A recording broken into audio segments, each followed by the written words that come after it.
ওরা নামছে, তখন আবার চাঁদাবাজির জন্য, জায়গা দখলের জন্য এবং বিভিন্ন মানুষকে কষ্ট দেওয়ার জন্য এই কালো হাতকে ভেঙে বাংলার জমিনের ভিতরে শান্তি প্রতিষ্ঠিত করতে হবে এবং জালেম থেকে বাংলাদেশের জন্য জোরে বলে কথা ঠিক না ঠিক? এই নেতা নেত্রী কর্মী এবং সমর্থকদের ধুয়ে পালায়, ওই দল করে, এটা মনে হয় মাথায় ঠিক নেই। এখনো সুস্থ মানুষ না, নেতাকর্মী ধুয়ে পালাইছে হেলিকপ্টারে টুন টুন টুন, আর ওদিকে নেতাকর্মী সব ফালাই রেখে গেছে ফাঁসির কাছে। কায়দা না কত, আবার এই দলও করে, কথা ঠিক না? এই ভ্যাসিস দল পালাই, দেশ তখন অরক্ষিত না, প্রশাসন ভেঙে পড়ছে, কোনো জায়গায় কোন নিয়ম ছিল? তখন আপনারা দেখছেন ইসলামী আন্দোলন বাংলাদেশ এবং ওলামায়ে কেরাম এবং তাদের সহযোগী সংগঠনগুলো তখন রাস্তাঘাটে মানুষের যানজট কষ্ট লাঘবের জন্য ট্রাফিকের সিগন্যালের দায়িত্ব পালন করছে। দেখেন নাই? এই তখন ভারত তো শগুন পাখির মতো চাকাইয়াছে, বাংলাদেশে কোন জায়গায় অরাজকতা বাজাইবে একটা শগুন দেবে। আমরাও তো বুঝতে পারছি, এই জন্য আমরাও হিন্দুদের যেন বিজাতির করে ক্ষয়ক্ষতি কেউ না করতে পারি বুদ্ধিমানি করি, এই জন্য সব তাদের জানমাল ইজ্জতের নিরাপত্তার জন্য আমরা কিন্তু দায়িত্ব পালন করছি। আর ওই সময় এক শ্রেণীর চাঁদাবাজিতে লিপ্ত, এই ঘাট দখলে লিপ্ত, জায়গা দখলে লিপ্ত, তখনও মায়ের কান্না বন্ধ হয় নাই, তখন সেই আমাদের আবু সাইদের শব্দ এখন আমাদের কান থেকে যায় নাই, মুখদের পানি পানি শব্দ বন্ধ হয় নাই। মা বলতেছিল আজকে কয়েকদিন পর্যন্ত আমার সন্তান আমাকে মা বলে ডাকছে না, সেই কান্না এখনো রক্ত শুকায় নাই।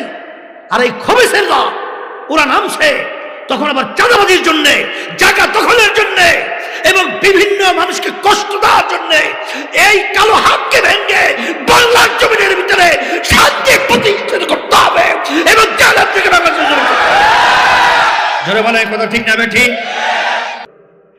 এমপি মন্ত্রীরা ঠিক না, তারা সংসদের ভিতরে বিল উত্থাপন করে, সেখানে আলোচনা পর্যালোচনার পরে আইন পাশ হয়, সে অনুযায়ী দেশ চলে। টিআইবি একটা সংস্থা, তারা 100 এমপি মন্ত্রীদের মধ্যে একটা তদন্ত করছে, জরিপ করছে। 100 জন এমপি মন্ত্রীদের মধ্যে জরিপ করার পরে তারা ফল প্রকাশ করেছে 100 জন এমপি মন্ত্রীদের ভিতরে 97 জনের মতো এমপি মন্ত্রী চোর, মানে দুর্নীতিগ্রস্ত। এখন অনেকে মনে মনে বলে হুজুর 3 জন তো ভালো আছে, 3 জনও বলে চোর, একটু কম চোর, জোরাইছেন না, হাসেন। আমাদের দেশে বাংলাদেশ এই মানুষ নামে অমানুষদের পরিচালনায় তাম দুনিয়ার মধ্যে ছোট্ট একটা সুন্দর দেশ বাংলাদেশ, একবারও নয়, দুইবারও নয়, 5 বার তাম দুনিয়ার মধ্যে চোরের দিক থেকে ফাঁস করেছে। কি দিক থেকে? এটা আমাদের বাংলাদেশের মানুষের জন্য খুব গৌরব না? আমরা ফার্স্ট, আমরা ফার্স্ট না? যদি বাংলাদেশের মানুষ বিদেশে যাওয়ার পরে জিজ্ঞেস করে এই কোন দেশের লোক, যদি বলি বাংলাদেশ, তখন বলে সোরা গো দেশের লোক আসছো, কি ভুল বলছি না ঠিক বলছি? আপনারা আমি তো হাসি, ওরা তো লজ্জা পায়, কথা ঠিক না? আচ্ছা বলেন তো, এই যে এমপি মন্ত্রী এদের ভিতরে জরিপ করার পরে চোর 100 জনের মধ্যে 100 জন, এরা কয়জন তার হাদিস পাস? আসতে পারে উলুমুল হাদিসে তারা পাকাপোক্ত, আর ফেকার উপরে বিরাট মুফতি। হ্যাঁ, তাহলে এরা কি সব অশিক্ষিত, মূর্খ না? তারা শিক্ষিত, বড় বড় ডিগ্রি তাদের আছে না নাই? তাহলে বোঝা গেল ওই শিক্ষার মাধ্যমে ওদেরকে মানুষ বানায় নাই, ওদেরকে পশুর চেয়েও খারাপ বানাইছে। ভুল বলি নেই মনে হয়, এই কথা ঠিক না বেঠি? শোনেন, আরো উদাহরণ দিলে বুঝবেন। মায়ানমারের কথা শোনেন নাই? কয়েক বছর পূর্বে নির্দোষ আমার মুসলমান ভাইদেরকে, আমার মা বোনদেরকে, আমার ছোট মায়ের কোলের বাচ্চারা দুধ পান করতেছে, মায়ের দুধ পান করতেছে, এই অবস্থায় পশুরা বাচ্চাটাকে টাই না ছুরি দিয়া টুকরা টুকরা করিয়া মানে একেবারে রক্ত নিয়ে হোলি খেলায় মত্ত হয়। এই কাজটা যারা করছে এরা কি মানুষের না অমানুষের কাজ? বলেন, মুখ হইলে বলেন। আচ্ছা, এই কাজটা করছে তাদেরকে আপনি বলতেছেন অমানুষ। এরা কি যেই কাজটা করছে সব কি দাওরা হাদিস? সব আলেম না? সব দিনই শিক্ষিত না? তাহলে তারা কি মূর্খ? তা তো না, বরঞ্চ অনেক বড় বড় ডিগ্রিধারী, অনেক ডক্টরেট, বরঞ্চ অং সান সু চি প্রধানমন্ত্রী ছিল মায়ানমারে, সে কিন্তু বিশ্বের নোবেল পুরস্কার প্রাপ্ত। কিন্তু যেই আচরণগুলো তাদের থেকে প্রকাশিত, এই আচরণগুলো মানুষের আচরণ না, এটা পশুর চেয়েও হিংস্র, পশুর চেয়েও খারাপ আচরণ। কথা ঠিক? এরপরে আসেন, দেখবেন যে নিছক দুনিয়ামুখী শিক্ষার মাধ্যমে মানুষ মানুষ হয় না। আমি যে কথাটা বলতেছিলাম তার বাস্তবতা। জাতিসংঘের নাম শুনছেন? জাতিসংঘ শুনছেন না? আমার আব্বাজান রহমাতুল্লাহি আলাইহি, আল্লাহ তার দরজা বেহেশতে বলন্দ করে দেয়। আল্লাহুম্মা আমিন। শোনেন, তিনি সৌদি সরকারের আমন্ত্রণে রয়্যাল গেস্ট হিসেবে হজে গেছিলেন। তখন তিনি আরাফাত ময়দানে, যেদিন সমস্ত হাজির একত্রিত হয়, তখন তিনি ভাষণ দেওয়ার সুযোগ পেয়েছিলেন। তখন আব্বাজান রহমাতুল্লাহি আলাইহি বলছিলেন তামাম বিশ্বের মুসলমানদেরকে, হে তামাম বিশ্বের মুসলমান, আমরা যে জাতিসংঘ দেখছি এটা মূলত জাতিসংঘ নয়, এটা মূলত মুসলমান নিধনকারী সংঘ। আসো আমরা মুসলমানরা সবাই একত্রিত হই, মুসলিম জাতিসংঘ প্রতিষ্ঠিত করি। আজকে তার বাস্তবতা কি দেখেন না কিছু? মায় আজকে ফিলিস্তিনের উপর যে হত্যাযজ্ঞ চলছে, কোনো আন্তর্জাতিক আইন মানে না, কোনো নিয়ম মানে না, কিসের জাতিসংঘ? অত মুখরোচক কথা বলে আসলে ভিতর কথা তাদের সাথে মিল না থাকলে এই ধরনের আচরণ করতে পারে? আমার ছোট ছোট বাচ্চারা, আমার মা বোনদেরকে এইভাবে বিনা অপরাধে এই বোমার পর বোমা ফেলাইয়া সব ধ্বংস করে ফেলতেছে। এটা কি মানুষের কাজ না মানুষের কাজ? হ্যাঁ? আচ্ছা, সেই জাতিসংঘের ভিতরে মায়ানমার ইস্যু নিয়ে আলোচনা হচ্ছে। সেই জাতিসংঘের মধ্যে তামাম দুনিয়ার মোরল দাবি করে আমেরিকা, ভারত, চীন, রাশিয়া মোরল দাবি করে না? তারা কিন্তু ওই আলোচনার মধ্যে মায়ানমারের পশু যারা হত্যাযজ্ঞ পরিচালনা করেছে তাদের পক্ষ অবলম্বন করছিল আর নির্যাতিত মুসলমানদের বিরুদ্ধে অবস্থান করছে। এটা কি মানুষের কাজ না মানুষের কাজ? বলেন। তাইলে তারা যে কাজটা করলো, তারা কি সব মূর্খ? আসতে বলে, তারা কি মূর্খ? তারা তো শিক্ষিত। তাইলে যেই শিক্ষায় শিক্ষিত হয়েছে, এই শিক্ষার মাধ্যমে তাদেরকে মানুষ বানায় নাই। কি অনেকে রাগ করছে মনে হয় না? কি মানুষ বানাইছে? এখন আমার ভাইদেরকে বলবো, পর্দা আলে মা বোনরা যারা শুনতেছেন, বলছিলাম শিক্ষা দুই ধরনের। একটা হলো দুনিয়ামুখী শিক্ষা, আর একটা হলো দ্বীনি শিক্ষা। আর একটা কি শিক্ষা? দ্বীনি শিক্ষার মধ্যে দুনিয়া এবং আখিরাত উভয় জগতের শিক্ষা। কথা ঠিক না ভুল? শোনেন, আমার ভাইদেরকে বলছি, তাহলে দুনিয়ামুখী যে শিক্ষাটা, এটা শুরু হয়েছে মূর্খের থেকে। কার থেকে? যদি বলি যে হুজুরটা কেমন, আচ্ছা সর্বপ্রথম শুরু হলো ক্লাস 1। সর্বপ্রথম কি? ক্লাস 1। আচ্ছা বলেন তো, ক্লাস 1-এর আগে কোন ক্লাস? বলেন, মূর্খ ক্লাস। ক্লাস 1-এর আগে কোন ক্লাস? হ্যাঁ? তাহলে সর্বপ্রথম মূর্খের থেকে শুরু হয়েছে।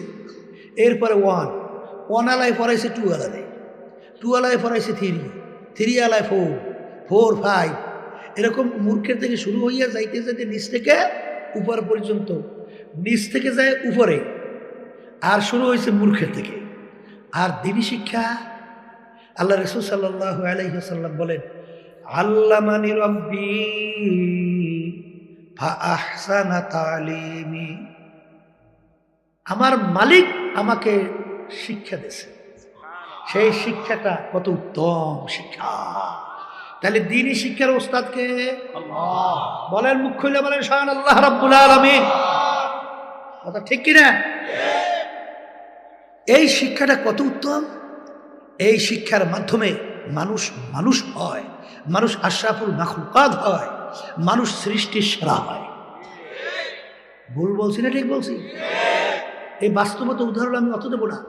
এর জন্য অনেকে আবার মনে করতে পারেন হুজুর তাহলে ইংরেজি বাংলা এটা শেখা কি হুজুর নিষেধ? না। আল্লাহ রাসূল সাল্লাল্লাহু আলাইহি ওয়াসাল্লাম বলছেন তলাবুল ইলমি ফারিজাতুন আলা কুল্লি মুসলিম, প্রত্যেকটা মহিলা পুরুষ তাদের ইলমে দ্বীন শিক্ষা করা ফরজ। আমার মুসলমান বাজানদেরকে বলবো, আপনাদের এলাকায় এই দ্বীন শিক্ষার একটা মারকাজ আল্লাহ রাব্বুল আলামিন কবুল করছেন।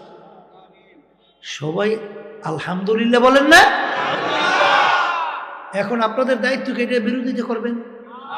হ্যাঁ, এক শ্রেণী কিন্তু আমার বাজানরা আছে বুঝে করে না বুঝে করে তা জানি না, তবে বিরোধিতা করেন। ঠিক কিনা বেঠি? শোনেন, আপনি যদি বিরোধিতা করেন আল্লাহর হুকুমের বিরুদ্ধে আচরণ করবেন। কার হুকুম? আল্লাহ কি বলছেন? ওয়াতাআওয়ানু আলাল বিররি ওয়াত তাকওয়া ওয়ালা তাআওয়ানু আলাল ইসমি ওয়াল উদওয়ান। তোমরা ভালো কাজের সহযোগিতায় থাকো, খারাপ কাজের বিরোধিতা না। ভালো কাজের সহযোগিতা করো, খারাপ কাজের বিরোধিতা করো। কথা ঠিক? এখন এই যে দ্বীনি প্রতিষ্ঠানটা আল্লাহ কবুল করছে আপনাদের এলাকায়, এই জন্য তো আপনার গর্ব করা উচিত। এখন গর্ব অর্থ কি? সহযোগিতা সব সময় আন্তরিকভাবে এর সাথে লাগিয়ে থাকবেন। আর্থিক পারেন আলহামদুলিল্লাহ, পরামর্শ দিয়ে পারেন আলহামদুলিল্লাহ, কিন্তু খবরদার কেউ বিরোধিতা করিলেন না, তাহলে কিন্তু আল্লাহর হুকুমের বিরুদ্ধে চালন হবে। কথা ঠিক? এই দ্বীনি শিক্ষার মাধ্যমে মানুষ মানুষ হয়, তার বাস্তবতা আপনারা জানেন যে ইসলামী নীতি আদর্শটা এবং বিদেশিদের পাশ্চাত্যের যে নীতি আদর্শ, দিন আর রাত্র পার্থক্য। আমি গেছিলাম সিলেট, সেখানে একটা লোক খুব বড় ধনী কিসেমের, এবং লোকটা খুব ভালো মনের, খুব বড় ধনী, থাকে তার ফ্যামিলি সহ সব আমেরিকায়। তার সিলেটে অনেক সময় যাওয়ার পর দেখা হয়। সে গেলে এমন খেদমত করে, তা আমি একদিন জিজ্ঞেস করি, ভাইজান আমি দেখি আলেমুলামাতে খুব খেদমত করেন মাশাআল্লাহ, আপনার ছেলে সন্তান কয়জন?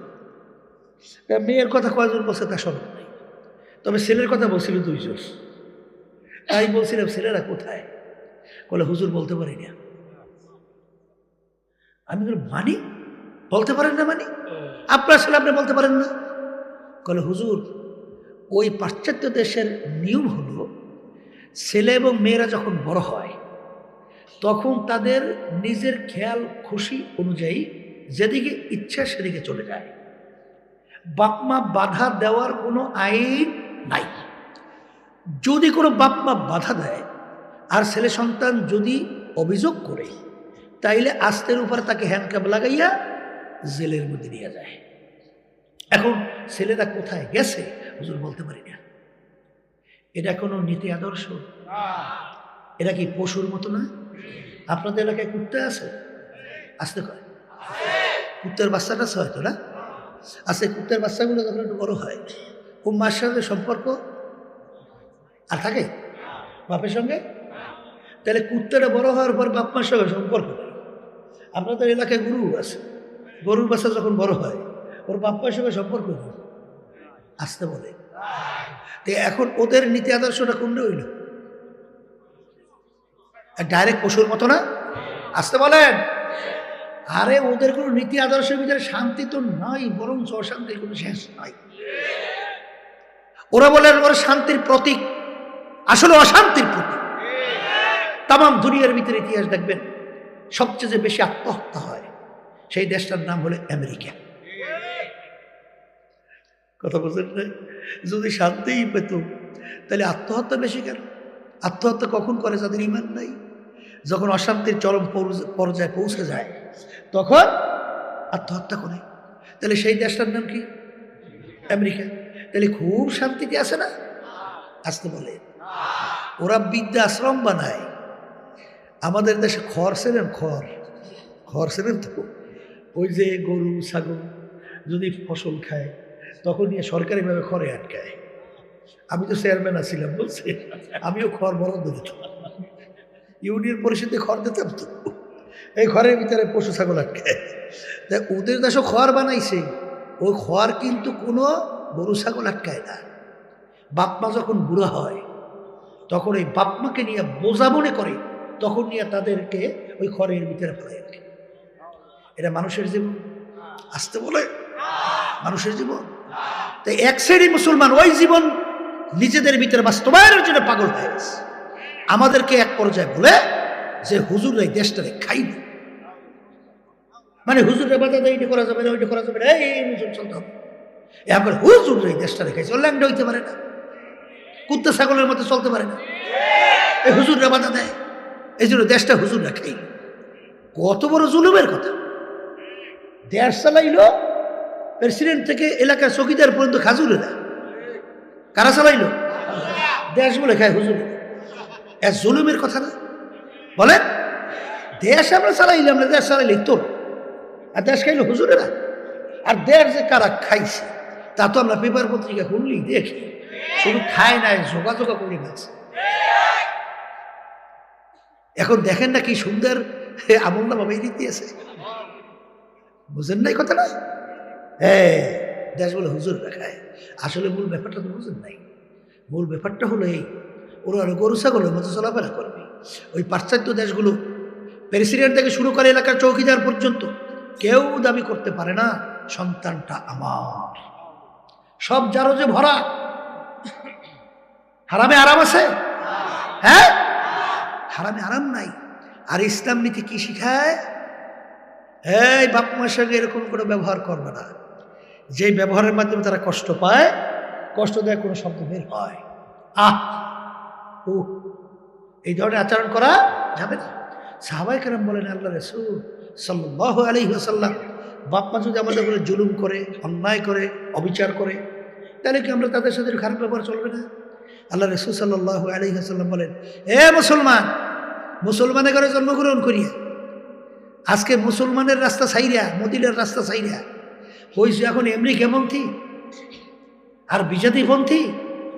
হ্যাঁ, আল্লাহ রাসূল সাল্লাল্লাহু আলাইহি ওয়াসাল্লাম বলেন, ওয়া ইন যালামাকা ওয়া ইন যালামাকা ওয়া ইন যালামাকা, বাপ মা যদি তোমাদের উপরে জুলুমও করে, অন্যায় করে, অবিচারও করে, তারপরও তাদের সাথে এরকম কোন আচরণ করা যাবে না যে আচরণের মাধ্যমে বাপ মা কষ্ট পায়। এরকম আচরণ করা যাবে না। এই নীতি আদর্শ শিক্ষা দিয়েছে কোন নীতি আদর্শ? বলেন না। এই ইসলাম মুসলমান চিনলাম না। আমার আব্বাজান রহমতুল্লাহি আলাইহি চরমনের জমিনে ঘুমাই আস, আমার আব্বাজান বললেন, আফসোস আজকে আমরা ইসলাম কি জিনিস দেখাতেও পারলাম না, বুঝাতেও পারলাম না। আর এই আফসোস নিয়ে আজকে আল্লাহর কিন্তু চরমনের মাটিতে ঘুমাই আস। ইসলাম কি জিনিস মুসলমানই চিনব না। যেই কথা আমি বলতে চাইছিলাম, এইটা ইসলাম শিখায়। কথা ঠিক কিনা? আপনারা জানেন যে আল্লাহ রাসূল সাল্লাল্লাহু আলাইহি ওয়াসাল্লাম মিম্বারে পা রাখছেন, বললেন আমিন, পা রাখলেন আমিন, পা রাখলেন আমিন। সাহাবায়ে কেরাম বলেন, আল্লাহ রাসূল এরকম আমিন বলতে মিম্বারে পার অবস্থা তো শুনি নাই। আল্লাহ রাসূল সাল্লাল্লাহু আলাইহি ওয়াসাল্লাম বলেন, জিবরাইল আমিন আসছে, 3টা দোয়া করছে। কয়টা দোয়া? বলেন বলেন। এই জিবরাইল আমিন আসছে, 3টা দোয়া করছে। আল্লাহর হুকুম ছাড়া জিবরাইল আলাইহিস সালাতু ওয়াস সালাম আসতে পারছে? তাহলে কে পাঠাইছে? আল্লাহ পাঠাইছে। দোয়া করছে, দোয়া আল্লাহ শিক্ষা না দিলে জিবরাইল আলাইহিস সালাতু ওয়াস সালাম দোয়া করতে পারে? তা দোয়া শিক্ষা দিয়েছে কে? আল্লাহ। পাঠাইলেন আল্লাহ, দোয়া শিক্ষা দিলেন আল্লাহ। মাধ্যম বানাইলেন দোয়া করার জন্য সবচেয়ে সম্মানিত ফেরেশতা জিবরাইল আলাইহিস সালাতু ওয়াস সালাম। আমিন বলাইলেন কার মাধ্যমে? আল্লাহ আপনি কবুল করেন সরদার দো জাহান মুহাম্মদুর রাসূলুল্লাহ সাল্লাল্লাহু আলাইহি ওয়াসাল্লাম। 3টা দোয়া কবুল হওয়ার ভিতরে সন্দেহ কত দূর আছে? আছে? তাহলে কোরআন দোয়া তো কবুলই হয়ে গেছে। 3টার ভিতরে এই 1 নম্বর, রমজান মাস পাইল, সুযোগ পাইও যদি তার জীবনের গুণে মাফ করাইয়া নিতে না পারে, ধ্বংস হোক। আল্লাহ রাসূল সাল্লাল্লাহু আলাইহি ওয়াসাল্লাম কি বলেন? আমার বাজানদেরকে বলি, সামনে কিছুদিন পর কি আসতেছে? আবার বলেন, আবার বলেন। এই রমজান আসার পরে এক শ্রেণীর বিশেষ করে ঢাকার মধ্যেও আছে, দিনে দুপুরে খাওয়া দাওয়া করে। আছে না নাই? এ কপাল পোড়া, রমজান মাসে রোজা আমি ফরজ করছি? কোনো আলেম, কোনো পীর, কোনো মুফতি, কোনো মুহাদ্দিস না কার হুকুম? আবার বলেন, তাই তুই দিনই দুপুরে খাইয়া কার সাথে চ্যালেঞ্জ কর? আল্লাহর সঙ্গে চ্যালেঞ্জ হয় না? এই জন্য বলে কথা ঠিক কিনা? রমজান মাসের রোজার মতো আল্লাহ রাব্বুল আলামিন তোমার আমার জীবনের গুনাহ মাফ চাইছো তো মাফ, চাইছো মাফ, চাইতে দেরি মাফ করতে দেরি না। জোরে বলে কথা ঠিক না? বা ঠিক? এই রমজান মাসে রোজা পাই জীবনে গুনাহ মাফ করাই নিতে পারবে না, ধ্বংস হোক। কি রমজান মাসে রোজা কি নিয়াত করছেন? রাখবেন, আল্লাহ যদি কবুল করে রাখবেন তো। এই ছাড়বেন না, কে কে রাখবেন? কে কে হাতু দিয়ে এটা সবাই হাতু দেন তো। এই একজনও বাদ থাকবে না, সব উঠেছে। এই পর্দারে মা বোনরা যারা শুনতেছেন তারা উঠা, আল্লাহ কবুল করে। আল্লাহ আসলে রমজান মাসের রোজা দ্বিতীয় দোয়া, যে বাপ মাকে পাইছে অথবা একজনকে পাইছে, তাদের খেদমত কইরা দুনিয়া থাকা অবস্থায় বেহেশত কামাই করে নিতে পারলো না, ওর কি হোক? ধ্বংস। বোঝের এইটা এই নীতি শিক্ষাতেছে কি? কোন নীতি আদর্শ? আবার বলেন। এই 3 নম্বর দোয়া, আল্লাহ রাসূল আপনার নাম শোনার পরে দরুদ শরীফ পড়বে না, ধ্বংস হোক। কথা ঠিক? আমি আমার বাজানদেরকে বলবো, পর্দালে মা বোনরা শুনতেছেন, ইসলামী নীতি আদর্শটা কি? 5ই আগস্ট ফ্যাসিস্ট, খুনি, গুমি, টাকা পাসির কারীরা পালাইছে। কি করছে? আবার বলেন না, পালাইছে। আমি অনেক সময় বলি, যেই নেতা নেত্রী কর্মী এবং সমর্থকদের ধুয়ে পালায়, ওই দল করে, এটা মনে হয় মাথায় ঠিক নেই। এখনো সুস্থ মানুষ না। নেতা কর্মী ধুয়ে পালাইছে হেলিকপ্টারে টুন টুন টুন, আর ওদিকে নেতা কর্মী সব ফালাই রেখে গেছে ফাঁসির কাছে। কায়দাটা কত! আবার এই দলও করে। কথা ঠিক না? এই ভ্যাসিস দর পালাই, দেশ তখন অরক্ষিত না, প্রশাসন ভেঙে বসছে। কোনো জায়গায় কোন নিয়ম ছিল? তখন আপনারা দেখছেন ইসলামী আন্দোলন বাংলাদেশ এবং ওলামায়ে কেরাম এবং তাদের সহযোগী সংগঠনগুলো তখন রাস্তাঘাটে মানুষের যানজট কষ্ট লাঘবের জন্যে ট্রাফিকের সিগন্যালের দায়িত্ব পালন করছে। দেখেন নাই? এই তখন ভারত তো শগুন পাখির মতো চাকাইয়াছে, বাংলাদেশে কোন জায়গায় অরাজকতা বাজাইবে একটা শগুন দেবে। আমরাও তো বুঝতে পারছি, এই জন্য আমরাও হিন্দুদের যেন বিজাতির করে ক্ষয়ক্ষতি কেউ না করতে পারি বুদ্ধিমানি করি। এই জন্য সব তাদের জানমাল ইজ্জতের নিরাপত্তার জন্য আমরা কিন্তু দায়িত্ব পালন করছি। আর ওই সময় এক শ্রেণীর চাঁদাবাজিতে লিপ্ত, এই ঘাট দখলে লিপ্ত, জায়গা দখলে লিপ্ত, তখনও মায়ের কান্না বন্ধ হয় নাই। তখন সেই আমাদের আবু সাইদের শব্দ এখন আমাদের কান থেকে যায় নাই, মুখদের পানি পানি শব্দ বন্ধ হয় নাই। মা বলতেছিল আজকে কয়েকদিন পর্যন্ত আমার সন্তান আমাকে মা বলে ডাকছে না, সেই কান্না এখনো রক্ত শুকায় নাই। আর এই খবিসেরা ওরা নামছে তখন আবার চাঁদাবাজির জন্যে, জায়গা দখলের জন্যে এবং বিভিন্ন মানুষকে কষ্ট দেওয়ার জন্যে। এই কালো হাতকে ভেঙে বাংলার জমিনের ভিতরে শান্তি প্রতিষ্ঠিত করতে হবে এবং জালেম থেকে বাংলাদেশ জোরে বলে কথা ঠিক না? ঠিক। এই জন্য আমার বাজানদেরকে বলবো, ইসলামী নীতি আদর্শ, যেই নীতি আদর্শের মাধ্যমে দুনিয়াতেও শান্তি, আখেরাতেও। এই জন্য আমি বলবো, আসেন আমরা সবাই একত্রিত হই, দ্বীনি শিক্ষা প্রতিষ্ঠানগুলোকে আমরা সহযোগিতার মাধ্যমে আরো সুন্দর করি। যেই দ্বীনি শিক্ষার মাধ্যমে মানুষ মানুষ হয়, আর যেই দ্বীনি শিক্ষা যেখানে থাকবে না, সেই মানুষগুলো মানুষের নামে পশু হয়। আজকে দেখেন আমেরিকা কিভাবে মানুষগুলোকে মারতেছে, মুসলমানদেরকে মারতেছে। ভারতে দেখেন কিভাবে মানুষগুলোকে মারতেছে, মুসলমানদের কি অত্যাচার করতেছে। কি এটা কি আপনারা সব এখন জানেন না? জানেন না কিছু? কিভাবে আজকে ইসরায়েলিয়া ওই বদমাইশের দলেরা আমার মুসলমান মা বোনদেরকে, ভাইদেরকে, আমার বাচ্চাদেরকে কিভাবে নিরয়ভাবে অন্যায়ভাবে তাদেরকে মারতেছে। ডাকাই, ওরা ডাকাতি কইরা মুসলমানদের জায়গা দখল করছে। এখন ডাকাইতের বড় গলা, বড় গলা ডাকাইতে যদি বলেন কথা ঠিক কিনা?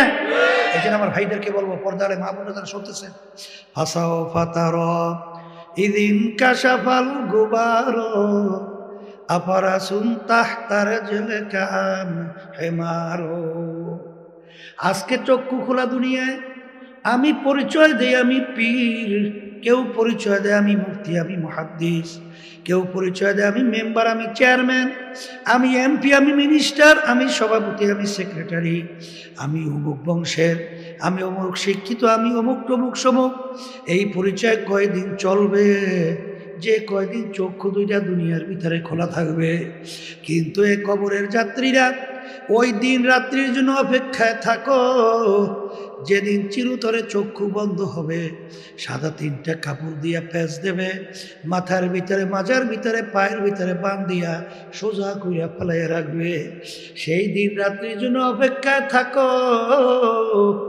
যেদিন তুমি কবরে যাইয়া শোবা, সেদিন তুমি আসলে অমুক টমুক সমুক না, খোদা না খাস্তা জাহান্নামের একজন কয়েদি।